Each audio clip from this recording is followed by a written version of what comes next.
Captain Yuna stood in the command center of the human warship called Indomitable. She looked at the big screen showing star maps from across the galaxy. Red dots marked the places where alien worlds had fallen to the Vorthak Empire. There were so many red dots that the map looked like it had a disease. "How many worlds now?" she asked her second officer, Lieutenant Do-Yun. Do-Yun checked his data pad. 2,047 systems, Captain. All of them surrendered without a fight. Yuna shook her head. She could not understand it. The Vorthak Empire had been growing for 300 years. They had taken over worlds with strong armies, advanced technology, and millions of soldiers. But none of these worlds had fought back, not even once. "Show me the Zephyrian report again," Yuna said. The screen changed to show recordings from the Zephyrian homeworld. The Zephyrians were famous fighters. They had been warriors for thousands of years. Their soldiers were trained from childhood to never give up. But when the Vorthak ships appeared in their sky, something strange happened. The Zephyrian war leaders had been called to see a Vorthak demonstration. The aliens showed them something in a special room. After that, the Zephyrian leaders came out looking broken and afraid. Within hours, they ordered all their armies to put down their weapons. The entire planet surrendered. "What did the Vorthak show them?" Do-Hyun asked. Commander Jisoo, the ship's intelligence officer, walked over to them. She had been studying the Vorthak for months. "We think they showed them the future," she said. "The Vorthak have a way of putting images directly into people's minds. They show commanders exactly how any battle would end." "You mean they threaten them?" Yuna asked. "No, Captain. Threats can be ignored. The Vorthak show them truth. They calculate every possible way a battle could happen. Then they show the enemy leaders these calculations. Every plan the defenders might make, every strategy they might try, every weapon they might use. The Vorthak show them losing in every single case." Yuna frowned. "But these are just predictions. No one can know for sure what will happen in a battle." Jisoo pulled up more reports on her screen. The Keplerians thought the same thing. They were the most advanced race in the galaxy. Their computers were faster than anything we have ever seen. They tried to run their own battle calculations to prove the Vorthak wrong. What happened? The Vorthak gave them a test. They told the Keplerians to pick any battle from history, any battle at all. Then the Vorthak would show them how it really ended. The Keplerians picked a battle from their own history, one that happened 1,000 years ago. They thought they knew everything about it. Jisoo paused and looked at the star map. The Vorthak showed them details about that ancient battle that no one alive knew. They showed them the exact number of soldiers, the weather conditions, even the names of soldiers who died. Everything was perfect. Everything was true.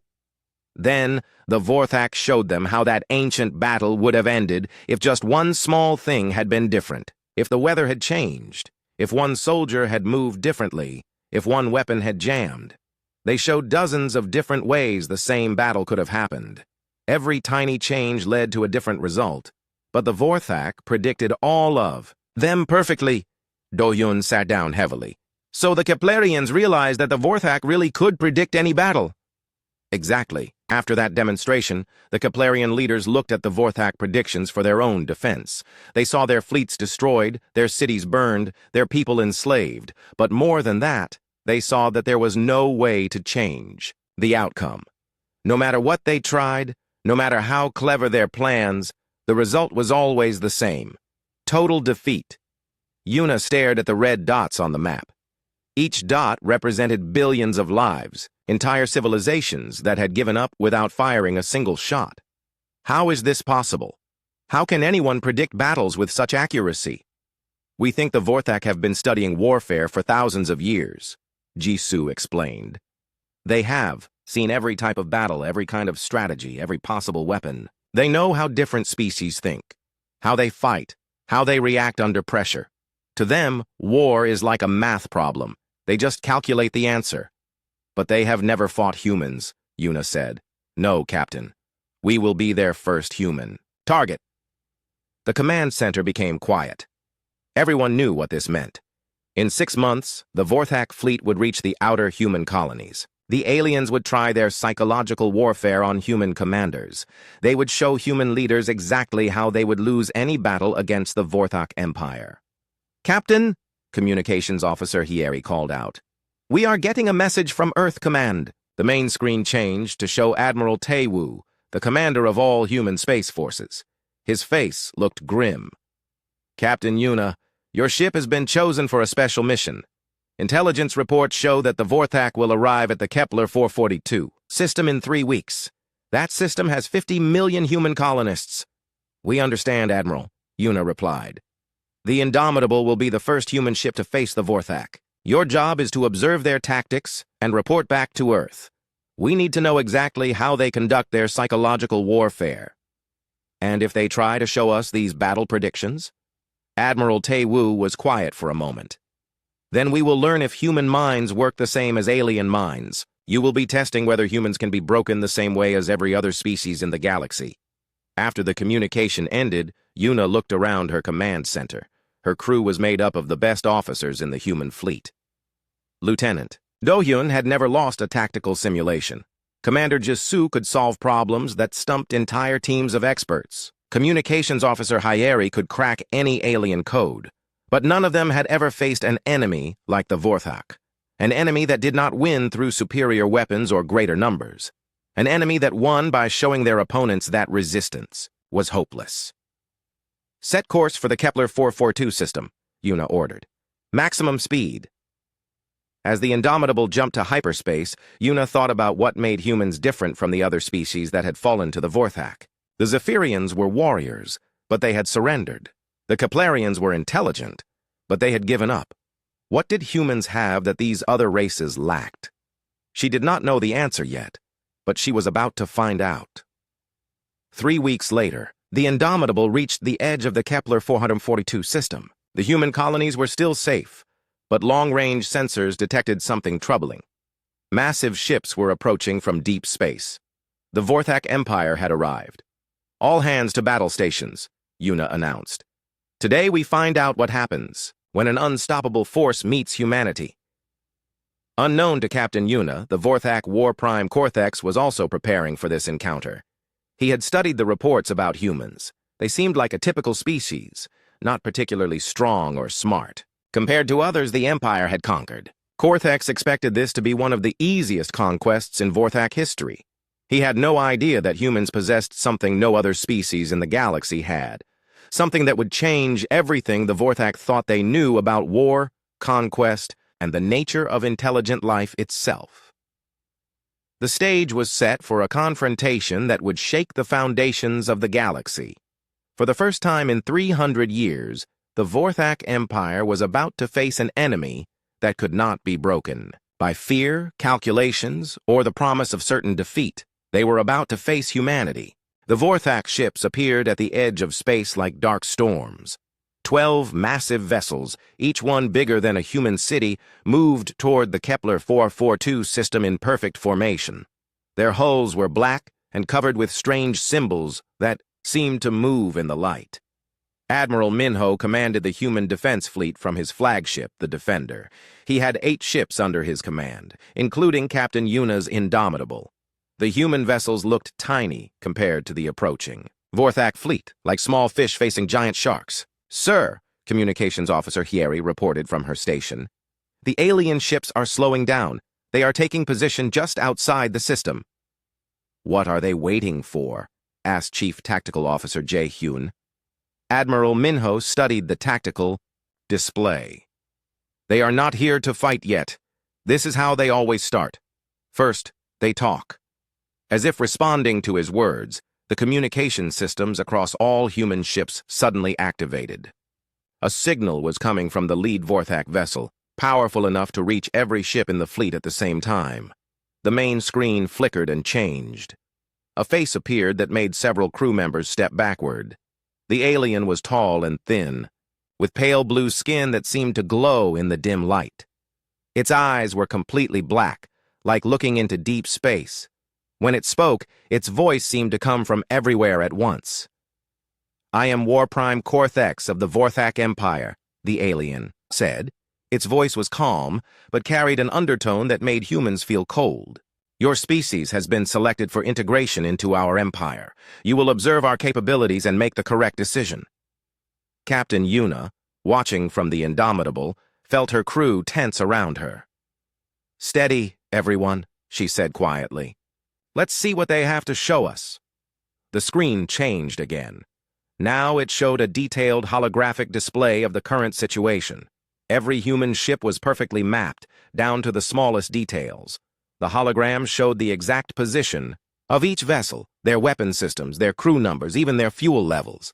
"How do they know so much about our ships?" Lieutenant Do-hyun whispered. "They have been watching us," Commander Jisoo replied. "Probably for months." War Prime Cortex spoke again. "What you see now is reality. What you will see next is inevitability." The holographic display began to move.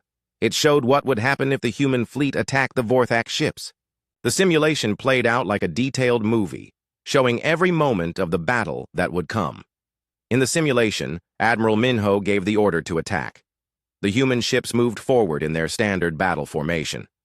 The Vorthak vessels responded with weapons that seemed to bend space itself. Human shields collapsed instantly. Human weapons bounced off Vorthak armor without leaving a mark. The simulation showed the defender exploding in a ball of fire. Admiral Minho's face appeared in the hologram, frozen in shock as his ship died around him. Then, the Indomitable was destroyed, with Captain Yuna and her crew screaming as they were consumed by alien fire. One by one, every human ship was eliminated. The simulation showed exactly how each vessel would be destroyed, exactly how many crew members would die, exactly how long each ship would survive.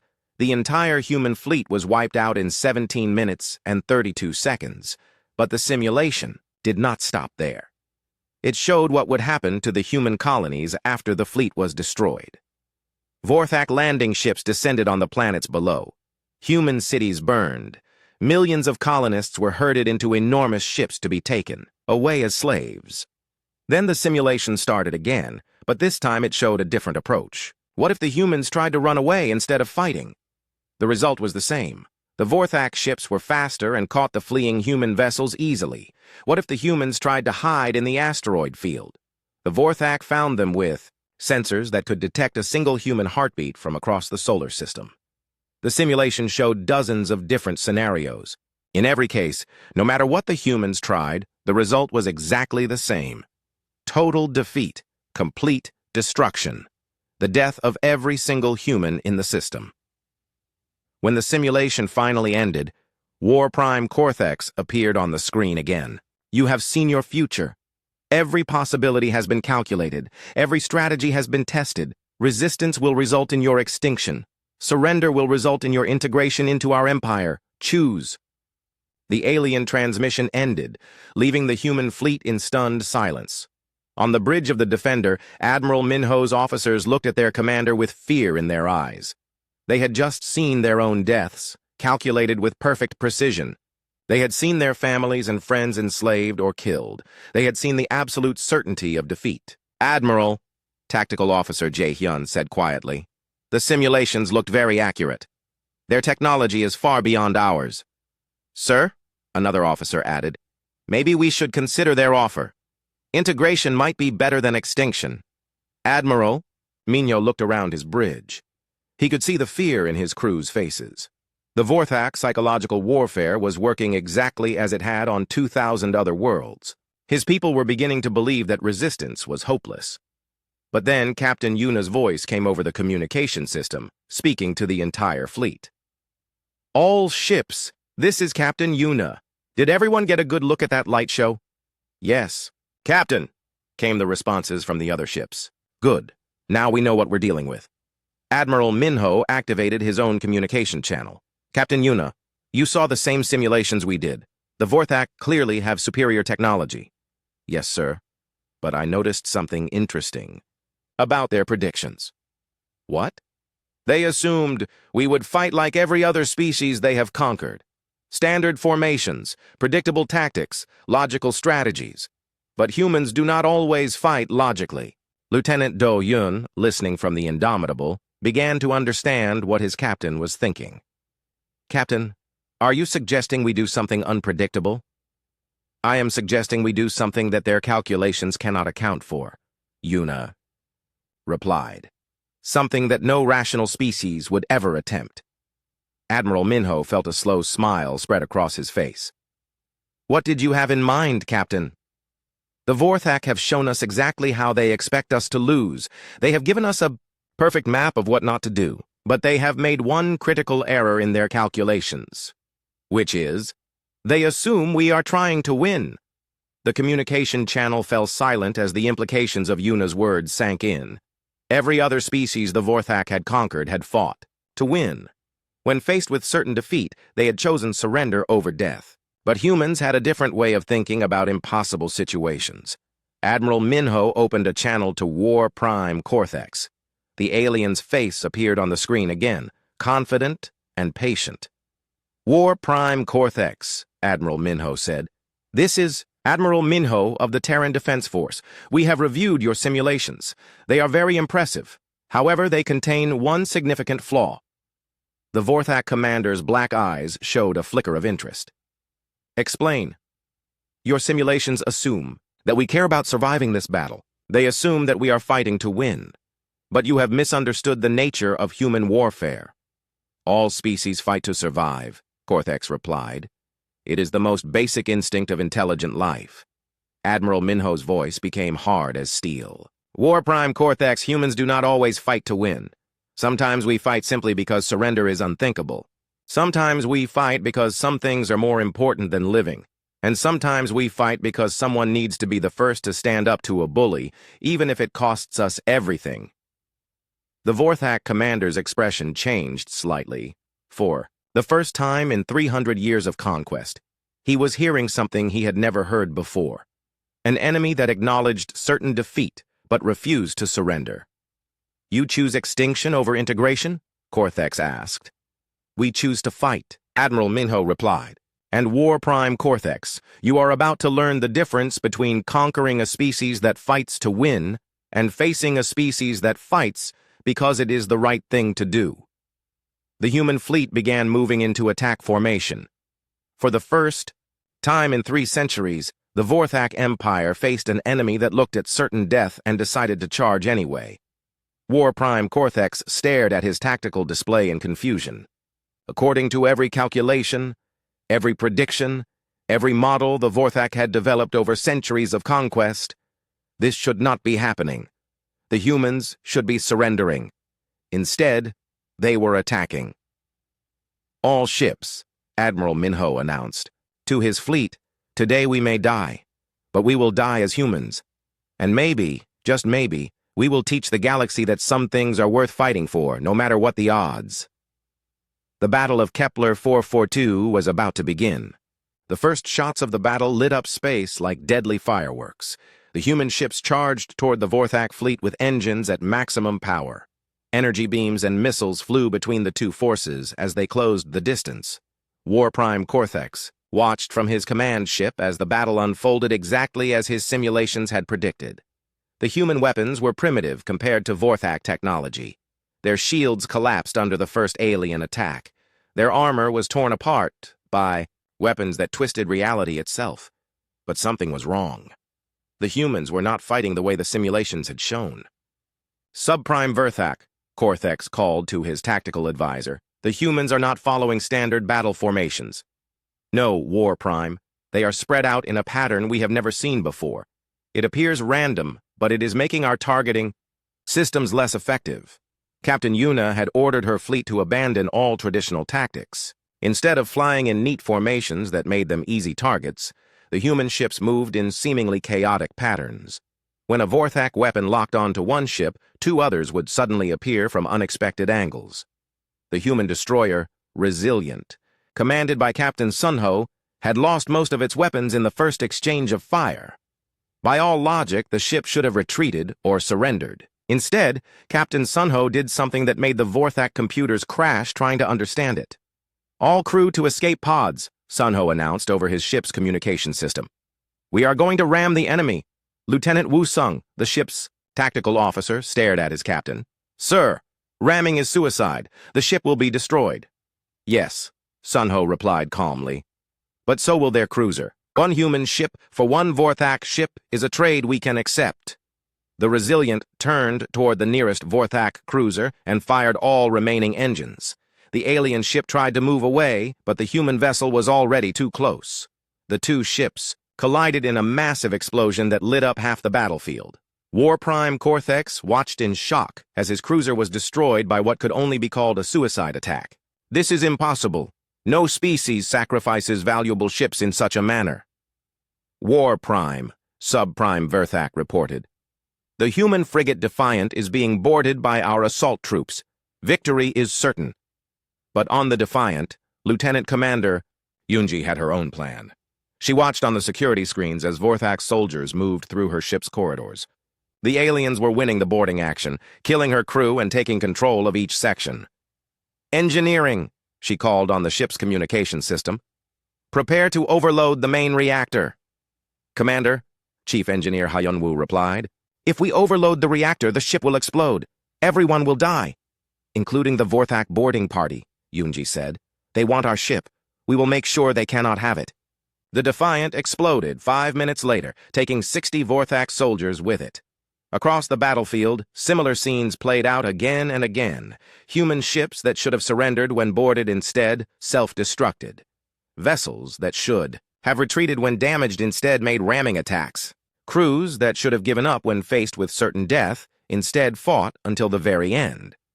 Captain Yuna's Indomitable had become the center of the human resistance. Her ship was damaged and bleeding atmosphere from a dozen hull breaches, but it continued to coordinate the defense. Captain, Lieutenant Do Yun reported, we have lost main engines. Weapon systems are at 30% power. Hull integrity is critical. How many Vorthak ships have we destroyed? Yuna asked. 7 confirmed kills, Captain. 3 more are heavily damaged. Yuna looked at the tactical display. The human fleet had started with 8 ships. Now only 3 were still fighting, and all of them were badly damaged. By any reasonable measure, the battle was lost. Signal the remaining ships, she ordered. All vessels, implement Protocol 7. Protocol 7 was humanity's most desperate tactic. It had been developed for situations where defeat was certain but surrender was unacceptable. Every surviving ship would make a simultaneous ramming attack on the enemy fleet. Admiral Minho, his ship the Defender barely holding together, received the signal. All hands, he announced. It has been an honor serving with you. Today we show the galaxy what humans are made of. The 3 remaining human ships turned toward the Vorthak fleet in perfect synchronization. Their engines burned at maximum power as they began their final charge. War Prime Cortex stared at his tactical display in complete bewilderment. They are all making suicide attacks, he said. This is not warfare. This is madness. War Prime, his navigation officer reported, the human ships are targeting our most valuable vessels. If they complete their attacks, we will lose 3 more ships, including 2 command vessels. Cortex felt something he had not experienced in 3 centuries of conquest. Uncertainty. The humans had already cost him more ships than he had lost in the previous 50 battles combined. Their unpredictable tactics and willingness to die were making his superior technology less effective. But more troubling was what this battle represented. If news of this engagement spread through the galaxy, other species might begin to think that the Vorthak could be resisted. The Empire's greatest weapon, the fear of their invincibility, could be broken. All ships, Cortex ordered, withdraw to safe distance. Subprime Verthak could not believe what he was hearing. War Prime, we still have overwhelming superiority. The humans have only 3 damaged ships remaining. Those 3 damaged ships are willing to die to destroy our vessels, Cortex replied. They cannot be reasoned with. They cannot be frightened. They cannot be broken. Retreat. The Vorthak fleet began moving away from the charging human ships, leaving the battlefield for the first time in 300 years. Captain Yuna, watching the alien ships withdraw, felt a mixture of exhaustion and amazement. All ships, halt the attack. The enemy is retreating. Captain, Lieutenant Do Yun said, I do not understand. We were beaten. Our ships are falling apart. Why did they retreat? Commander Jisoo, who had been quietly studying the battle data, provided the answer. Because we cost them more than they expected. The Vorthak have conquered 2,000 worlds without losing a single ship. Today they lost 7 vessels and had 3 more damaged. From their perspective, this was a disaster. Admiral Minho's voice came over the communication system. All surviving ships, this is Admiral Minho. We have achieved something no species has done in 3 centuries. We have made the Vorthak Empire retreat from a battlefield. The 3 battered human ships floated in space, surrounded by debris from the battle. Half of the human fleet was gone, and hundreds of brave men and women had died. But they had proven something important. Communications, Yuna ordered. Send a message to Earth Command. Tell them the line holds. Tell them we can fight these aliens. And tell them to prepare for war, because the Vorthak will be back with a much larger fleet. As the message traveled toward Earth at light speed, Captain Yuna looked at the tactical display showing the retreating Vorthak ships. War Prime Cortex had expected an easy victory over another weak species. Instead, he had encountered something the Vorthak Empire had never faced before. Humans did not fight to win. They fought because it was right. They fought because someone had to stand up to bullies. They fought because surrender was not in their nature, even when death was certain. The Vorthak had superior technology, greater numbers, and 3 centuries of undefeated conquest. But humans had something more powerful than any weapon. They had the stubborn refusal to give up no matter what the odds. War Prime Cortex, aboard his retreating flagship, sent a message to the Vorthak Emperor. For the first time in the Empire's history, a conquest had failed. The humans had not surrendered. They had not been broken by psychological warfare. They had fought like wild animals, caring nothing for their own survival. The message would reach the Emperor in 3 months. When it did, the most powerful being in the galaxy would learn that the Empire faced its first real threat in 3 centuries. Not because the humans were stronger, but because they were willing to fight when victory was impossible. The Battle of Kepler 442 was over, but the war for the galaxy's future had just begun, in the silence after battle, as rescue ships searched. For survivors among the wreckage, one thing was clear. The Vorthak Empire's age of easy conquest was over. Humanity had shown the galaxy that even giants could be made to bleed. And across the galaxy, on worlds that had surrendered without a fight, enslaved populations began to whisper a new word: resistance. News of the Battle of Kepler 442 spread through space like wildfire.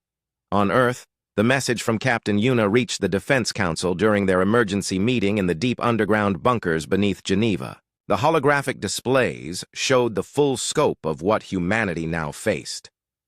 Fleet Admiral Taewoo stood before the assembled leaders of Earth's military forces. His face was grim as he read the battle report aloud. Captain Yuna reports that human forces engaged 12 Vorthak vessels. We lost 5 ships and over 300 crew members. However, the enemy lost 7 ships and retreated from the battlefield. The room fell silent. General Dong-Yun, commander of Planetary Defense Forces, spoke first. They retreated? The Vorthak actually pulled back from a battle? According to Captain Yuna's report, yes. The aliens withdrew when faced with coordinated suicide attacks from our remaining vessels. Intelligence Director Seo Yun pulled up reports from across the galaxy. Admiral, we are receiving other interesting information. Several Vorthak-controlled worlds are reporting unusual activity. There have been riots on 3 former Zephyrian colonies. The Keplerian resistance movement has become active again. Even some of the older conquered worlds are showing signs of unrest. Admiral Taewoo studied the intelligence reports. The battle at Kepler 442 was more than a military engagement. It was proof that the Vorthak can be hurt. For 3 centuries, the galaxy has believed these aliens were unbeatable. We have shattered that myth. But they will be back, General, Dong-Yun said, and next time they will bring everything they have. How long do we have? Admiral Taewoo asked. Seo-Yun checked her data. Our deep space monitoring stations have detected massive fleet movements in Vorthak territory. They are assembling the largest armada in their history. Current estimates suggest over 500 ships, led by War Prime Cortex himself. 500 ships, Admiral Taewoo repeated quietly. We barely survived against 12. There is more, Admiral, Seo-Yun continued. Intercepted communications suggest that the Vorthak Emperor himself has become involved. This is no longer just another conquest for them. We have made it personal. Captain Yuna, now promoted to Commodore after her actions at Kepler 442, entered the briefing room. Her ship, the Indomitable, had been repaired and upgraded with the best technology Earth could provide. She had been given command of humanity's first dedicated anti-Vorthak task force. Commodore Yuna, Admiral Taewoo said, "Your report states that the Vorthak psychological warfare had no effect on human forces. Can you explain why?" Yuna moved to the central display and activated a tactical projection. The Vorthak method depends on showing enemy commanders that resistance is hopeless. They calculate every possible battle outcome and prove that defeat is certain.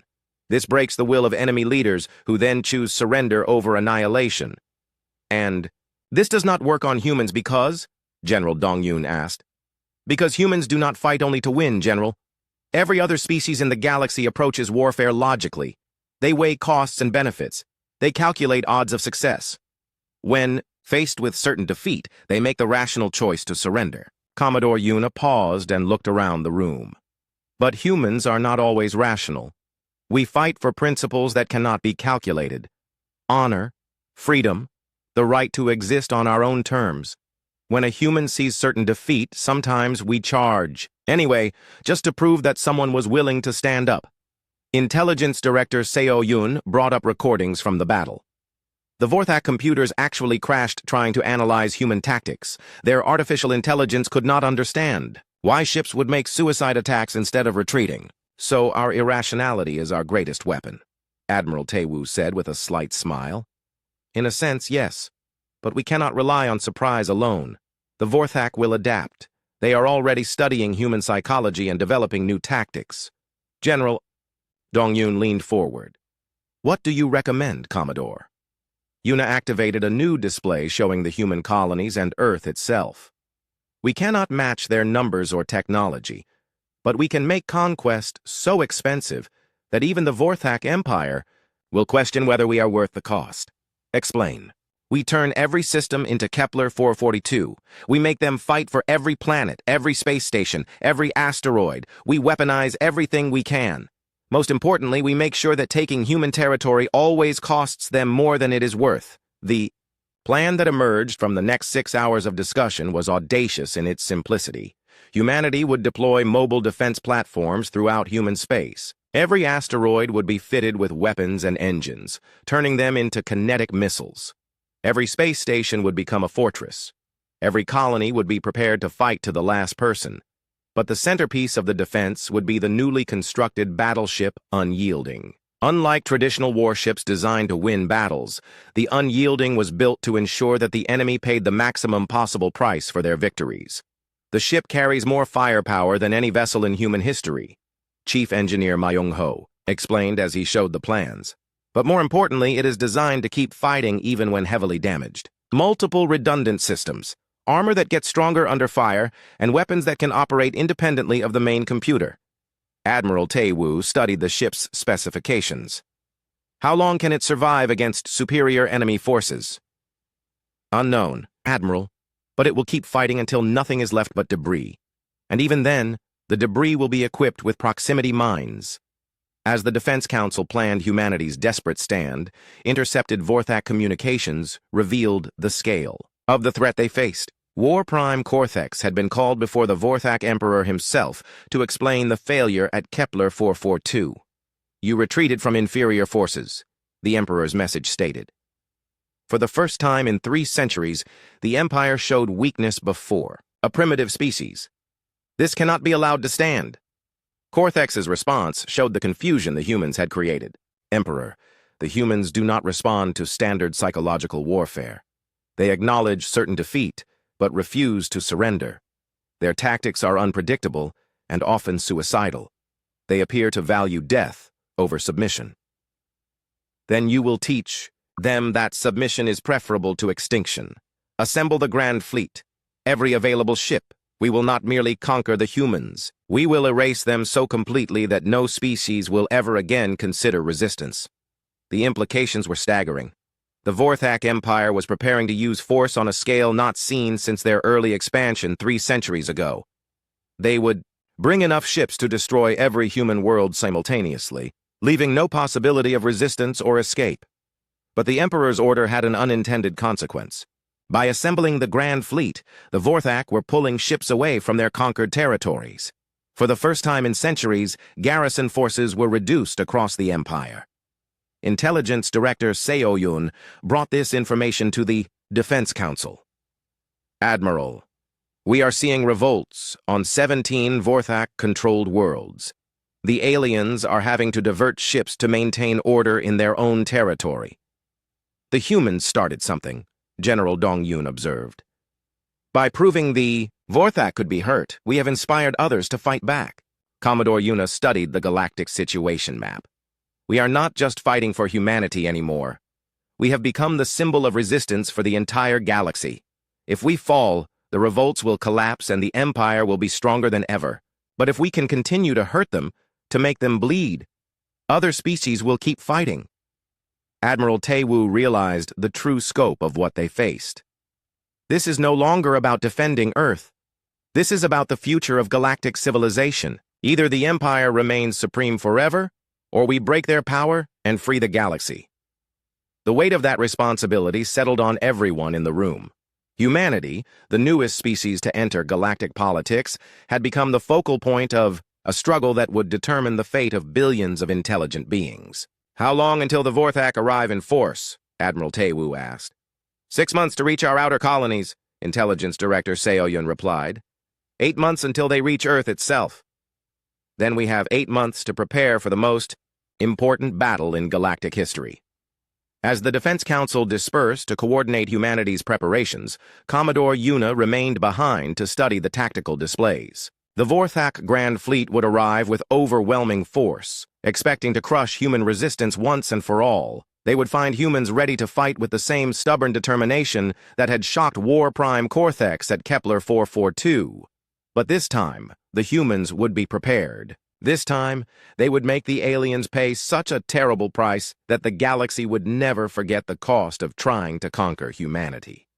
The storm was gathering. In 8 months, the sky above Earth would be filled with the largest fleet ever, assembled.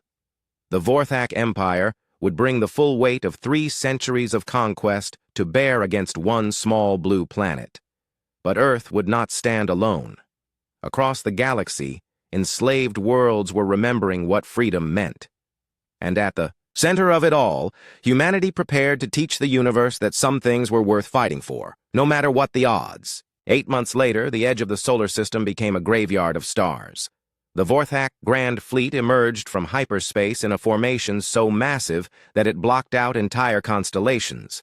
500 ships, each one a monument to 3 centuries of conquest, moved toward Earth with the slow certainty of death itself. War Prime Cortex stood on the bridge of his flagship, the Emperor's Will, and gazed at the small blue planet that had caused so much trouble for his empire. Around him, the largest fleet in galactic history waited for his command. Signal the human homeworld, he ordered. Give them one final chance to surrender. The transmission reached Earth within minutes. Every human on the planet heard War Prime Cortex's voice as he delivered the Vorthak Empire's final ultimatum. Humans. Of Earth, the alien commander said, you have seen our power. 500 ships now surround your world. Your fleet is outnumbered 100 to 1. Your weapons cannot penetrate our armor. Your tactics cannot overcome our numbers. Submit, now, and your deaths will be swift. Resist, and we will make your extinction so complete that no trace of your species will remain in the galaxy. The transmission ended, leaving Earth in silence. In the command bunkers beneath Geneva, Fleet Admiral Tae-woo looked around the room, at his officers. Everyone knew the odds. Everyone understood what those 500 ships could do to their world. Then Commodore Yuna's voice came over the communication system, broadcasting from her position at the edge of the asteroid belt, where the human fleet had taken its final stand. War Prime Cortex, she said. This is Commodore Yuna of the Terran Defense Force. We have received your ultimatum. Here is our response. She paused, and when she spoke again, her voice carried the determination of an entire species. You have conquered 2,000 worlds without resistance. You have enslaved entire civilizations with fear. You have ruled the galaxy for 3 centuries without challenge. But today, War Prime Cortex, you learn what it means to face humanity. You want to erase us from the galaxy? You want to make our extinction complete? Then come and try. But know this. We will not go quietly into the dark. We will not surrender our freedom. We will not bow to tyrants, no matter how powerful they claim to be. You think you have brought enough ships to overwhelm us? You think your superior numbers guarantee victory, but you have made the same mistake you made at Kepler 442. You assume we are fighting to win. Her voice became hard as steel. We are not fighting to win, War Prime Cortex. We are fighting because it is right. We are fighting because someone must stand against evil. We are fighting because we are human, and humans do not surrender. The communication ended, and the human fleet began moving into position. Commodore Yuna's task force consisted of 50 ships, including the mighty battleship Unyielding. Against 500 Vorthak vessels, it should have been a hopeless gesture. But the humans had spent 8 months preparing for this moment. Every asteroid in the belt had been weaponized. Every piece of space debris had been turned into a kinetic missile. The entire solar system had become a weapon aimed at the Vorthak fleet. War Prime Cortex gave the order to attack, and the Battle of Sol began. The Vorthak fleet advanced in their traditional overwhelming formation, expecting the humans to break and run as every other species had done. Instead, they found themselves flying into the most carefully prepared ambush in military history. Asteroids that had seemed harmless suddenly lit up with engine fire, accelerating toward Vorthak ships at incredible speeds. Space mines that had been disguised as debris exploded in carefully coordinated chains.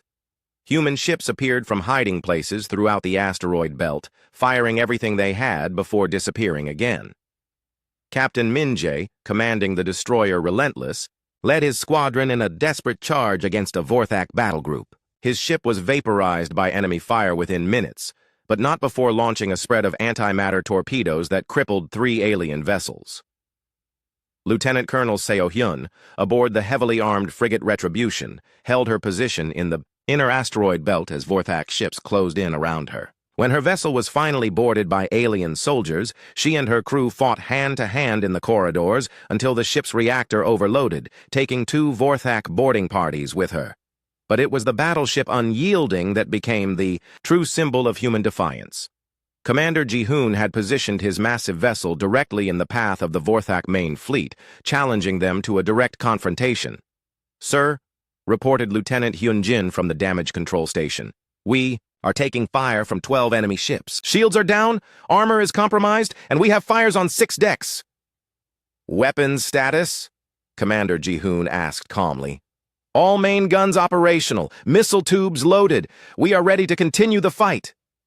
For 6 hours, the Unyielding traded fire with War Prime Cortex's flagship, while smaller battles raged throughout the solar system. The human battleship absorbed punishment that should have destroyed it 10 times over, but continued fighting with the stubborn determination that had shocked the galaxy at Kepler 442.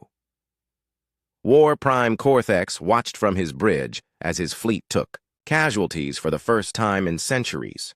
Human ships that should have been destroyed continued fighting. Crews that should have surrendered kept firing until their vessels literally fell apart around them.